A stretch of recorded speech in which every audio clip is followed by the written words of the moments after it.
What's up, everybody? Re-CAPP here with your Market Talk Tuesday. And yes, before anybody asks, I'm currently on a cruise ship, but real estate doesn't stop just because I'm at sea. I got the Wi-Fi package, I'm still answering calls, still negotiating contracts, and still keeping an eye on what's happening in our local market. Now, one thing that jumps out this week is the number of houses that were sold. We had 45 closings this week, and that's not unusual for the end of the month. A lot of people see that number spike and they think, hey, the market finally got hot. But that's not really what's happening. It's kind of like being on a cruise buffet. Nobody eats just one French fry every hour. Everybody shows up at the same time and suddenly it looks crazy busy. That's what happens with real estate closings. Buyers, sellers, lenders, and title companies all try to get their transactions across that finish line before the end of the month. So, a bunch of deals that have already been working through the process, they all close at once. The sold numbers tell us what buyers and sellers agreed to 30 or 60 days ago.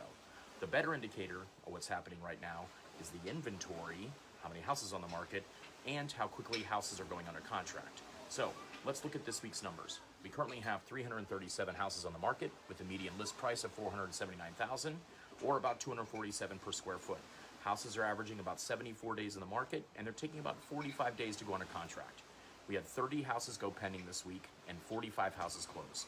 The median sold price came in at $494,000 or about $244 per square foot. And sellers, they're still receiving about 98% of their asking price. So that's not much negotiating power there.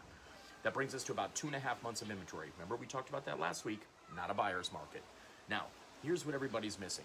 People keep asking whether the market's crashing. But if the market were crashing, sellers wouldn't be getting 98% of their asking price. And if the market were crashing, the median sold price wouldn't be sitting just under $500,000. What's really happening in this market is it's normalizing. Buyers have more choices than they did had a few years ago. Sellers need to be more strategic with their pricing, and negotiations have become important again. And here's another interesting stat.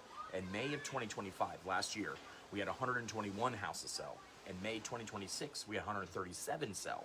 So despite the higher interest rates and all those scary headlines, more houses actually sold this May than they did a year ago.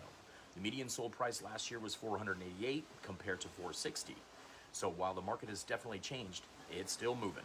The market isn't frozen, the market's not crashing, the market is simply becoming more balanced. And in a balanced market, strategy matters more than ever. So whether you're thinking about buying, selling, investing, or just want to know what your house is worth, hey, give me a call. Even from a cruise ship, I'm still working.